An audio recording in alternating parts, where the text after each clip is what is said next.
पिछले लेक्चर में हमने आइसोस्टेसी पे बात किया था और उसमें ये चर्चा की थी कि ये जो लिथोस्फेरिक प्लेट्स हैं और टेक्टोनिक प्लेट्स हम लोग बात करते हैं, ओशनिक और कॉन्टिनेंटल प्लेट्स, वो बायोन्टली कैसे बैलेंस करती है अपने आप को एस्थेनोस्फीयर के ऊपर। तो अगर ये ऊपर से अगर मान लो कि हम लोग कहते हैं कि ये इरोड हो रही हैं या तो इसमें उसका मलबा हट रहा है इरोजन की वजह से, तो वो अपने आप को एक बैलेंस करके ये ऊपर आता है करके। तो इस बारे में हमने बात किया था कि वो अपने आप को लिथोस्फेरिक प्लेट्स हैं जो अपने आप को एक इक्विलिब्रियम में लेके आती है। और फिर हमने ये भी चर्चा की थी उसमें कि लो डेंसिटी की जो भी प्लेट्स होंगी वो जो है वो फ्लोट हाई करेगी और उसकी रूट्स डीप होगी, और इसी तरह से उल्टा होगा आपका हाई डेंसिटी की प्लेट्स का। तो ये एग्जांपल हमने बात की थी कि अगर मान लो कि आपके पास वुड ब्लॉक्स हैं और लाइटर ब्लॉक्स हैं जो कि वेट में और डेंसिटी में लाइट हैं, तो वो आपके जो फ्लोट भी हाई करेंगे और उसका रूट्स भी डीप होगी, वो गहराई तक उसका वो जाएंगे करके। तो और ये बेस्ट एग्जांपल है एक हमारे यहाँ का जो कि अभी बता देते हैं कि हिमालय जो है वो काफ़ी उसकी रूट्स काफ़ी डीप हैं करके, क्योंकि वो कॉन्टिनेंटल प्लेट है। कॉन्टिनेंटल प्लेट जो होती है वो लाइटर डेंसिटी की होती है, और इसी तरह से जो हाई डेंसिटी की प्लेट्स हैं वो हमारी ओशनिक प्लेट्स होती हैं। तो वो आपकी फ्लोट लो भी करती है और शैलो भी रहता है उसकी रूट्स। तो ये एग्जांपल एक हमने बात किया था कि माउंटेन्स किस तरह से ज़्यादातर जो है वो ऊपर दिखते हैं और उसका रीजंस क्या है ये भी बताया था। और अगर मान लो कि उसका उदाहरण दूसरा भी लिया जाए कि हम लोग आइसबर्ग को ले लें जो कि बर्फ़ है, बर्फ़ की एक चट्टान है करके, उसको ले लें तो वो कैसे फ्लोट करेगी पानी पे करके। और वो डेंसिटी पे अगेन डिपेंड करता है, पानी का डेंसिटी और जो आइसबर्ग का डेंसिटी है जो उस पर डिपेंड करता है करके कितना फ्लोट करेगा करके। तो अमूमन ये देखा गया है कि ये बात भी हुई थी कि हमारी जो ओशनिक प्लेट है उसका 3 to 3.2 के आसपास का उसका डेंसिटी होती है। कॉन्टिनेंटल प्लेट उससे हल्की होती है, 2.8 के आसपास की है। और मेंटल जो है आपका, वो मेंटल का आपका करीब करीब 3.4 के आसपास है। तो ये जो है वो कॉन्टिनेंटल प्लेट डीपर भी रहती है और ये फ्लोट भी ऊपर करती है करके। इसी का उदाहरण एक हमने बात की थी कि अगर मान लो कि एक कॉन्टिनेंटल प्लेट है और वो अगर हम लोग उसको डिफॉर्म करते हैं, दोनों तरफ से उसका दबाव बनाते हैं, तो वो ऊपर भी बल्ज करेगी एज वेल एज वो नीचे भी बल्ज करेगी। तो नीचे जो बल्ज होगा आपका, वो आपका रूट्स की तरह काम करेगा और वो गहराई तक जाएगा करके। तो इसी तरह से ऊपर का अगर मान लो कि हम लोग ये वाला जो हिस्सा है इसको अगर हम लोग इरोड करते हैं, तो ये पोर्शन जो है ये जब भी इरोड होगा तो ये यहाँ से ये ऊपर जाएगा करके। तो इसी का एग्जांपल हमने यहाँ पे समझाया था इस तरह से कि मान लो कि ये अगर इरोड होता है तो ये पोर्शन जो है ये अपलिफ्ट होता रहेगा, और इसकी यहाँ पे ये डैश लाइन से इसको समझाया गया ये, और ऊपर भी डैश लाइन से समझाया गया कि पहले ये टोपोग्राफी थी, बाद में ये थी।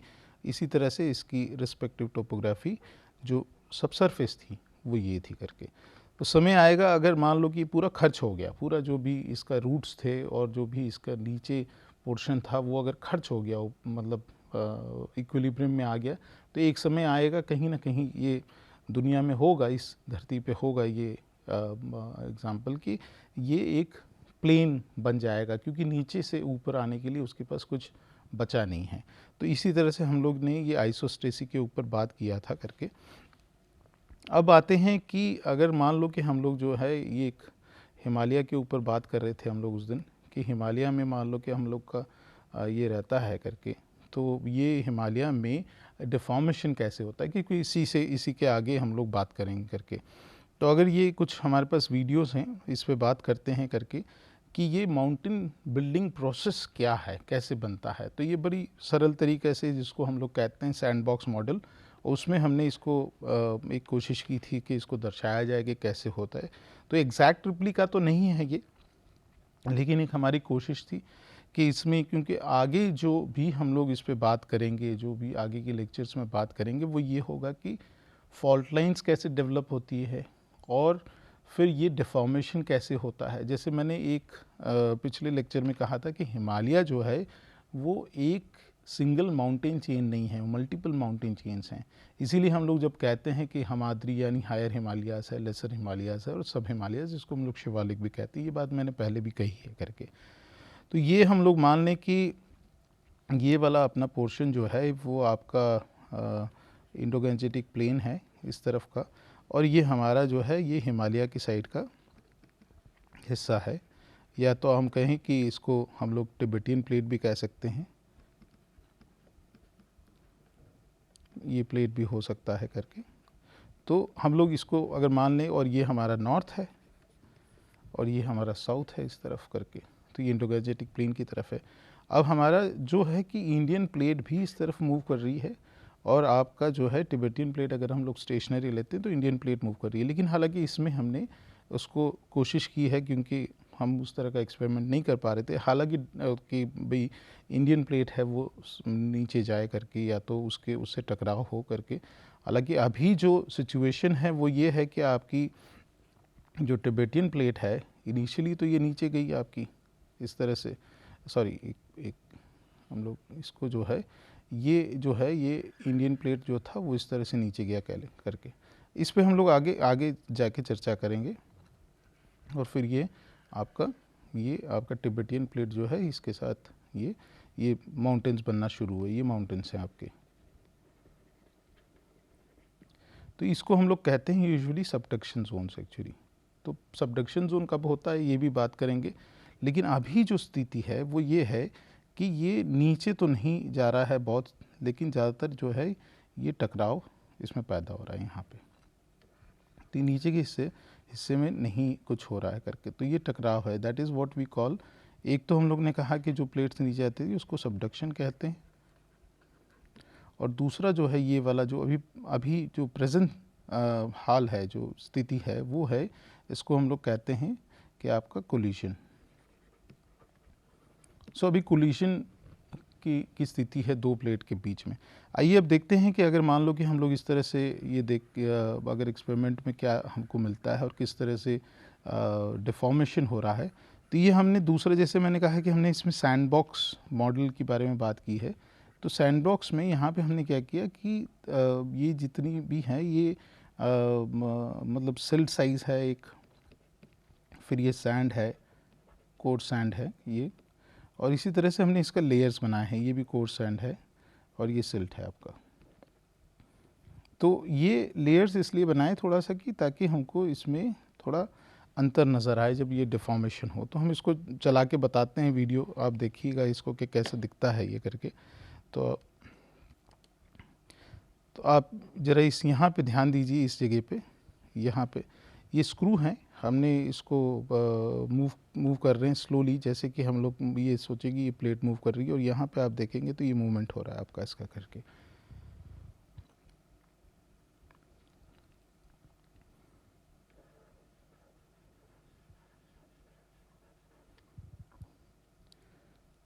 और स्लोली आप देखना, इसको ध्यान से देखें तो यहाँ पे डिफॉर्मेशन होना शुरू हो गया करके। तो यही एग्जैक्टली जो है आपका ये फोल्डिंग बन रही है, इसको हम लोग कहते हैं फोल्ड्स। तो हिमालय को भी क्या कहा जाता है, हिमालय को जो है फोल्डेड माउंटेन चेन है ये करके। तो हिमालय को हम लोग कहते हैं कि हिमालय इज़ जो है वो फोल्डेड माउंटेन चेन है। और ये एक श्रृंखला नहीं है, ये काफ़ी श्रृंखलाएँ हैं जैसे मैंने बताया आपका।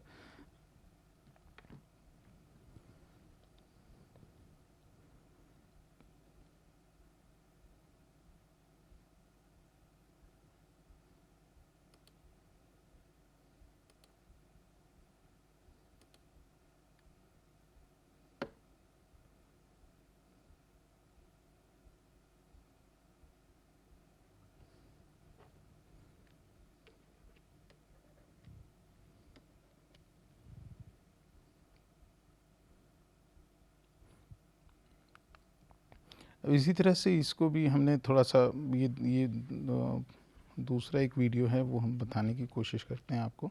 ये आप देखेंगे ये फ़ोटोग्राफ है जो कि फाइनली उसी से हुआ है। तो जो हम लोग यहाँ देख रहे थे कि एक माउंटेन्स बनना शुरू हुए, तो ये ये आप देखेंगे कि ये साइड से आपका जो सेक्शन व्यू है उसमें आप देखेंगे तो ये पूरा आपका इस तरह से ऊपर चढ़ गया पूरा, और इसको हम लोग कहते हैं सूचर जोन।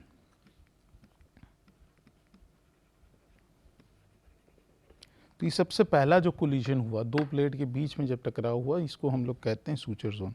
और ये जो बने हैं आपके, अगर हम इसको ध्यान से अगर देखें तो ये आपका इस तरह से आ रहा है, ये फोल्ड्स हैं सारे, और ये फोल्ड सेक्शन में देख रहे हैं हम लोग, लेकिन इसकी टोपोग्राफी भी है एक करके। और इसी तरह से अभी ये जो है ये आगे भी बनना शुरू हो गया करके। तो ये इंडोगैंजेटिक प्लेन की तरफ बन रहा है। इसी तरह से फ्यूचर में ये होगा कि जो हमारा सब हिमालय है या तो शिवालिक्स हैं, वो भी उसके आगे भी एक कोई श्रृंखला बनेगी करके, और ये तय है, ये होगा आगे करके। तो ये चीज़ें जो हैं हम लोग इससे समझने की कोशिश की है कि किस तरह से बन रहा है। अभी इसको भी थोड़ा सा हम लोग चला लेते हैं तो देखें आपको क्या समझ आ रहा है इसमें करके। तो हमने इसको और डिफ़ॉर्म करने की कोशिश की है, और ये वाला पार्ट है जो कि हमने, आप अगर देखें इसमें तो इस पोर्शन में आपको ये टोपोग्राफी भी दिख रही है यहाँ पे। ये पोर्शन अगर आप देखेंगे, हमने एक आगे का भी फोटोग्राफ है हमारे पास, वो दिखाते हैं हम आपको। तो ये जो है ये फ्रंटल टोपोग्राफी है। तो इसी तरह से ये जो लाइनें निकल रही हैं जिसको हम लोग यहाँ से लगाएं, अगर मान लो ये वाला, तो ये हम लोग कहते हैं इसको फॉल्ट लाइन्स। एक्चुअली ये जो है आपकी फॉल्ट लाइन्स हैं सारी। तो तमाम इस तरह की फॉल्ट लाइन्स हैं, ये फॉल्ट प्लेन कहेंगे हम लोग। हालांकि इसको सरफेस पे जब आएगा, ये यहाँ से अगर इस सरफेस पे है तो इसको फॉल्ट लाइन कहेंगे, और ये जो है ये सेक्शन में जो हम लोग देख रहे हैं सारे आपके फॉल्ट प्लेन हैं। तो ये फॉल्ट प्लेन्स जो हैं ये डिफरेंट, इसका नामकरण किया गया है। जिसको हम लोग फ्रंटल वाला जो पार्ट है उसको हम लोग कहते हैं HFT। ये हम लोग बाद में बात करेंगे हिमालयन फ्रंटल थ्रस्ट क्या होता है, और एक नॉमेनक्लेचर है थ्रस्ट का, स्ट्राइक स्लिप फॉल्ट्स होते हैं, फिर आपके नॉर्मल फॉल्ट्स होते हैं, उसके बारे में बात करेंगे। लेकिन हिमालय में ज़्यादातर ये पाया गया है कि थ्रस्ट फॉल्ट्स हैं करके। तो जहाँ की आपका एक जो ब्लॉक है वो एक दूसरे के ऊपर चढ़ता है करके, तो वो बात है करके। हालांकि यहाँ पे अब जो ये देख लें हम लोग कि दूसरा जो हमारा ये जो मतलब इस तरह के माउंटेन चेन्स बनते हैं, तो वो आपका किस तरह से बनते, इससे इसे कुछ समझने की कोशिश की है करके। तो टेक्टोनिक्स एक जो है ये भी हमने उस दिन चर्चा की थी कि एक यूनिफाइड थ्योरी है जिसमें हम लोग डिफॉर्मेशन के बारे में बात कर सकते हैं और पिछली हिस्ट्री को भी इसमें खोज सकते हैं। ये एक क्लोजअप फोटोग्राफ है जिसमें हम आपको बता रहे थे कि ये टोपोग्राफी बनी है आपका। अब आप देखें ध्यान से तो ये जो है ये टोपोग्राफी बनी है, ये बहुत ही बढ़िया सा आपका एक टोपोग्राफी बना रहा है करके। और ये जो हैं ये सारे आपके फॉल्ट प्लेन्स हैं करके। तो ये चीज़ें जो हैं ये समझने के लिए हमने ये एक्सपेरिमेंट किया और काफ़ी सक्सेसफुल रहा था। और ये ज़्यादातर हमारे जो उसके बच्चे हैं, मास्टर्स के हैं या तो फिर BS के हैं या तो BTech के बच्चे हैं, वो इसको हम लोग कहते हैं कि तुम परफॉर्म करो। जैसे मैं बता रहा था कि सिल्ट और ये करके, तो इसमें हमने कलर मिला के उसको थोड़ा डिफ्रेंशिएट करने के लिए क्या है, तो ये कोर्स सैंड है आपका और ये बेसिकली फाइन सिल्ट है, तो वो किया था। आप हालांकि ग्रैन्यूल से भी बना सकते हैं, इसमें आप कुछ एंगल भी दे सकते हैं जिस पे ये मूव कर रहा है पूरा के पटरा जो है उसको भी एंगल दे के आप दूसरे डिफॉर्मेशन को समझने की कोशिश कर सकते हैं करके। ये भी एक तस्वीर है, आप टोपोग्राफी ऊपर देख सकते हैं जिस तरह की ये आपकी वेवी लाइंस जो बन रही हैं, ये आपकी एक्चुअली तो टोपोग्राफी है और यही फॉल्ट लाइंस हैं आपकी करके सारी। तो ये चीज़ें आसान होती हैं जब हम लोग इस तरह का कोई एक्सपेरिमेंट परफॉर्म करते हैं और समझने की कोशिश करते हैं कि हिमालय कैसे बना होगा एक्चुअली। अब आते हैं प्लेट टेक्टोनिक्स पे और आगे चर्चा करेंगे। तो ये जो बातें हुई हमारी, इसको ज़रा ध्यान में रखिएगा और फ्यूचर में जब भी बात होती है तो हम इसको रेफ़र करते रहेंगे करके। अब जैसे मैंने कहा कि इसमें काफ़ी तमाम प्लेट्स हैं, डज़न से ज़्यादा इस तरह की प्लेट्स हैं, और ये सारी छोटी छोटी प्लेट्स बताई गई हैं, और ये एक बाउंड्री के तहत एक दूसरे से जुड़ी हैं या टकरा रही हैं या किसी के अंदर जा रही हैं, ये एक बाउंड्री बनी हुई है करके। और यहाँ पे सबसे इम्पॉर्टेंट पार्ट जो है वो आपकी जो इसकी डेंसिटी है उस पर डिपेंड करता है। तो जो हेवियर होगा वो नीचे जाएगा और जो बराबर सा होगा वो आपस में टकराएगा करके, तो उस पर जब हम लोग डिफरेंट प्लेट बाउंड्रीज की बात करते हैं तब ध्यान उस पर चर्चा करेंगे।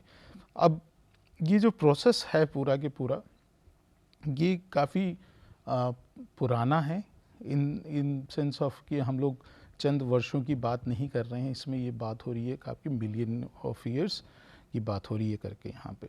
तो ये जो है, ये धरती का जो एज जो रेडियो एक्टिव एलिमेंट से मेजरमेंट करके उसको निकाला गया था कि वो करीब करीब आपका 4,600 मिलियन ईयर्स का है आपका। बहुत ही पुरानी ये मतलब ये सतहें बनी हैं और ये धीरे धीरे इसमें बदलाव आए हैं और उसके बाद इसका जो प्लेट टेक्टोनिक्स का थ्योरी था उसके बारे में बात की है। तो ये जियोलॉजिकल टाइम स्केल हमने इसलिए बताया आपका कि जब हम लोग इस पे चर्चा करते हैं कि ये किस समय हुआ होगा करके, तो उसके लिए हम लोग देखते हैं। हालांकि हैज़ार्ड के लिए जो हम लोग अर्थक्वेक से रिलेटेड हैज़ार्ड की बात करते हैं और जो भी चेंजेस एनवायरनमेंट में आए या तो क्लाइमेट में आए, वो भी एक बहुत ही महत्वपूर्ण विषय है। लेकिन उसमें जब हम लोग क्लाइमेट की बात करते हैं तो ज़्यादातर जो चेंजेस देखे गए थे वो इस पीरियड में देखे गए थे। ये था पीरियड आपका क्वाटरनरी, जिसमें हम लोग चेंजेस की अगर बात करते हैं तो ग्लेशियल इंटरग्लेशियल जो साइकिल्स थी वो इसमें ज़्यादातर पाई गई थी कि भाई एक बार बिल्कुल कोल्ड क्लाइमेट हो गया, फिर उसके बाद आपका वार्म क्लाइमेट आया। अभी भी हम लोग उसी साइकिल में हैं एक्चुअली, और वो साइकिल जो है ग्लेशियल जो होता है वो कोल्ड क्लाइमेट होगा, इंटरग्लेशियल होगा थोड़ा वार्मर होगा। तो जब कोल्ड क्लाइमेट है तब सी लेवल आपका जो है ड्रॉप करेगा, जब आपका वार्मर क्लाइमेट होगा तो सी लेवल भी ऊपर जाएगा और बर्फ़ जो है वो पिघलनी शुरू होती है। तो अभी हम लोग इंटरग्लेशियल पीरियड में हैं करके। अभी कितनी गर्मी पड़ेगी और ये तो अंदाज़ा लोग लगा रहे हैं, मॉडलिंग कर रहे हैं, इस पर बात कर रहे हैं। तो एक तो ये जियोलॉजिकल जो टाइम स्केल है इसको थोड़ा सा समझिए कि ये एक कहा गया है इसको ईऑन, जिसमें मोटे मोटे हिस्से जो हैं वो इस तरह से बांटे गए हैं कि ये आपका पूरा प्रीकेम्बियन है और उसमें जो है सब उसकी क्लासिफिकेशन जो है हेडियन है, आर्कियन है, प्रोटोजोइक है और फेनेरोजोइक है आपका। फिर आता है ईरा इसमें। तो ईरा में जो है आपका कोई डिवीजन यहाँ नहीं दिया, लेकिन यहाँ पे जो फेनेरोजोइक में है ये पैलियोजोइक, मेसोजोइक, सेनोजोइक ईरा दिया है। और ये सेनोजोइक आपका जो है वो आपका यहाँ पे ये है ईरा, ये है। अब ईरा को फर्दर पीरियड्स में डिवाइड किया गया है, जो कि पीरियड में जो हम लोग ऊपर वाला पीरियड ले लें या तो ईरा को इसी में ही अगर हम लोग देखते हैं जो पैलियोजोइक, मेसोजोइक और सेनोजोइक जो है ये वाला पोर्शन जो है इसको देखते हैं तो ये फर्दर आपके सब डिवीज़न पीरियड में है करके। हमारा ज़्यादातर जो है इंटरेस्ट रहता है जो कि पिछला क्लाइमेट और इसको बात करते हैं तो वो लोग ज़्यादातर मेसोजोइक की बात करते हैं करके। और यहाँ पे आप देखेंगे कि ये सबसे फेमस पीरियड है जो कि आप लोग भी जानते हैं इसके बारे में, जो कि जुरासिक पार्क करके एक मूवी भी आई थी, यहाँ पे डायनासोर्स के बारे में ज़्यादा लोग देखते हैं करके। हम लोगों का ज़्यादा इंटरेस्ट रहता है क्योंकि हैज़ार्ड से हम लोग बात कर रहे हैं तो हम लोग ये वाला पीरियड जो है क्वाटरनरी और टर्शरी को ज़्यादातर लेते हैं। क्वाटरनरी में टेक्टोनिक एक्टिविटीज़ जो होती है जो कि क्वाटरनरी और टर्शरी के ट्रांजिशन पे होता है उसको हम लोग कहते हैं न्यू टेक्टोनिक्स।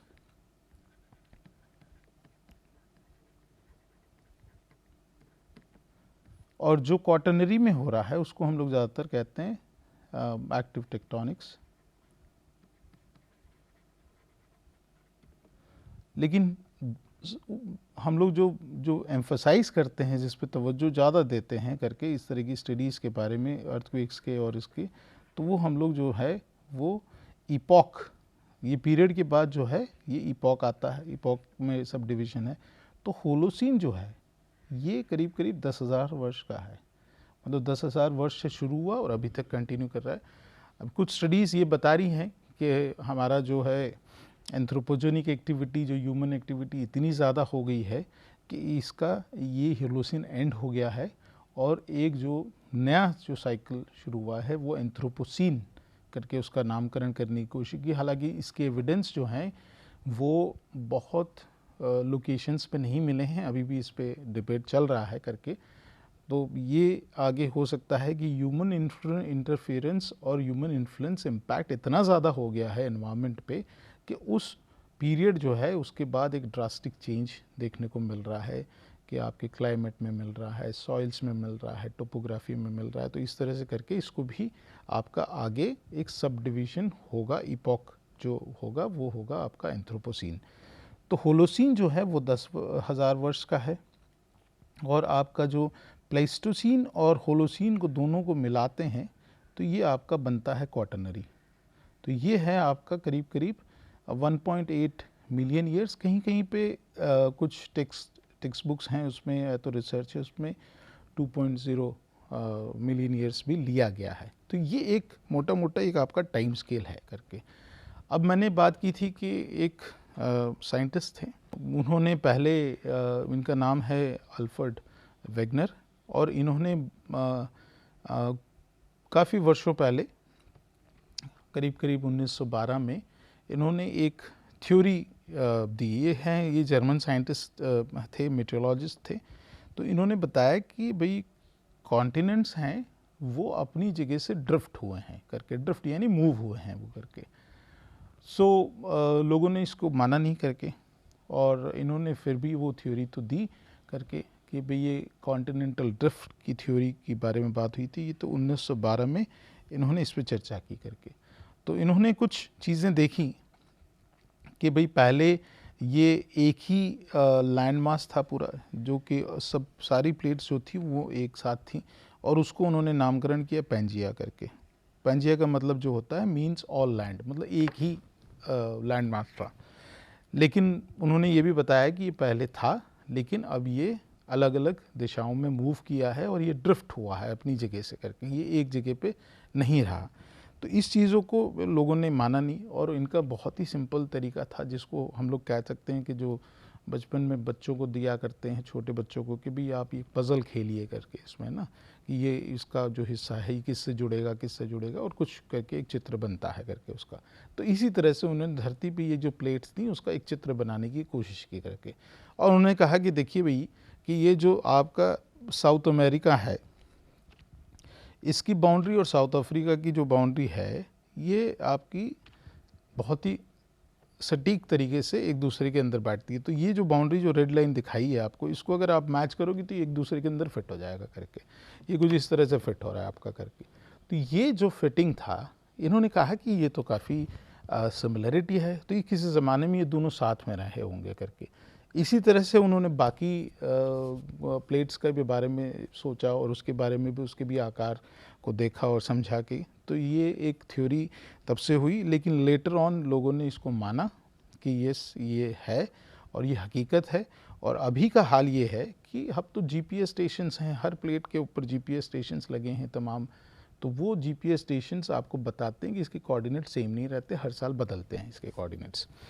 तो इसीलिए अगर आप इवन मान लो कि 5 साल 6 साल पहले आपने कोई गूगल अर्थ पे, अभी तब तो गूगल अर्थ आ गई है और गूगल मैप्स भी यूज़ करते हैं, तो अगर उसके ऊपर कोई पॉइंट लिया आपने और उसी पॉइंट को, उस जगह को वापस आप लोकेट करोगे और उसका कोऑर्डिनेट लोगे तो सेम नहीं होगा उसका कोऑर्डिनेट्स। सो ये एक चीज़ बताती है कि आपका जो प्लेट मोशन है वो काफ़ी important role, significant role play कर रहा है इस ओवरऑल टोपोग्राफी डेवलप करने में।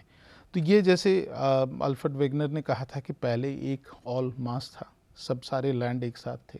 तो उन्होंने एक बताया कि इसको हम लोग कहते हैं पेंजिया, जहाँ पे आपका सारे एक दूसरे से जुड़े हुए थे करके, ये अलग अलग नहीं थे। जिसमें इसमें यहाँ पे आपका साउथ अमेरिका है और ये अफ्रीका है आपका करके, यहाँ पे ये इंडिया बैठा हुआ है, इसी तरह से ऑस्ट्रेलिया है, और ये टिबेटियन साइड है आपका, ये टिबेटियन प्लेट है करके। तो कुछ जो प्लेट्स हैं वो, और हालांकि इसके बारे में अगर इंडिया के बारे में हम लोग बताएंगे तो ये इक्वेटर यहाँ से जा रहा है आपका, तो इक्वेटर के बिल्कुल साउथ में था ये। तो अभी कहाँ है हम लोग, तो नॉर्थ में हम लोग तो अभी करके। तो ये कैसे हुआ करके, तो ये एक बाउंड्री ही मैच करना सब साइंटिस्ट की कम्युनिटी जो है, जमात है इनकी, उन्होंने कहा कि भाई ये सिर्फ इतनी बात से तो हम लोग कैसे माने इसको कि भाई ये एक साथ थे सारे के सारे। तो फिर उन्होंने कहा कि चलिए हम लोग इस पे और काम करते हैं और इस पे पता लगाएं कि क्या था करके। अब सवाल ये था कि अगर मान लीजिए कि हम लोग इस बारे में चर्चा करना चाहें और ये सोचें कि भाई ये एक साथ थे, तो ये बात होती है कि भाई आपका जो एनवायरनमेंट था, वहाँ पे जो क्लाइमेट था वो भी सेम रहा होगा, पेड़ पौधे और जानवर भी उसी समय जो रहे होंगे, तो ये कॉन्टिनेंट्स में दोनों में सेम होंगे करके। तो ये चीज़ें हुई। तो फिर उन्होंने फर्दर जो साइंटिफिक स्टडीज़ हुई और उसके बारे में जो भी पर्चे छापे गए, उसमें ये कहा कि ठीक है भाई, आपका जो इक्वेटर के साउथ में है वो आपका जो लैंड मास है उसको हम लोग कहते हैं गोंडवाना लैंड मास, और जो नॉर्थ में है उसको लुरेशिया कहते हैं करके।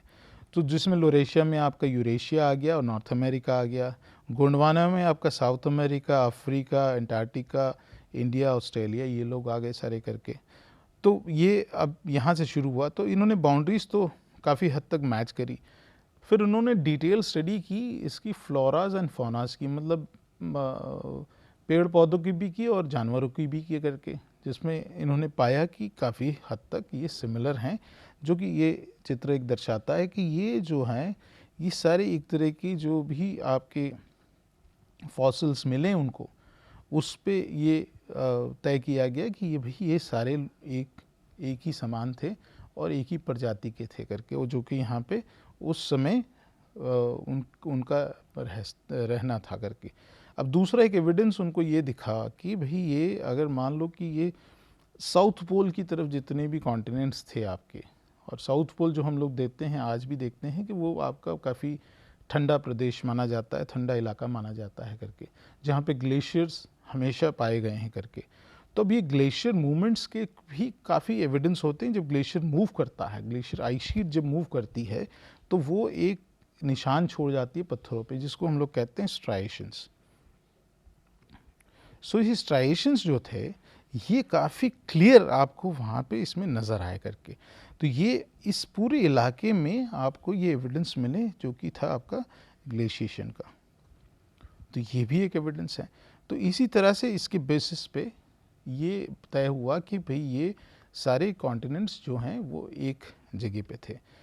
तो हम लोग आज यहीं रुकते हैं, और नेक्स्ट लेक्चर में हम लोग फिर से आएंगे और इसी पे चर्चा करेंगे कि ये जो कॉन्टिनेंट्स थे वो कैसे आपके मूव किए और इसमें कौन से पीरियड में किस तरह से इसका मूवमेंट हुआ।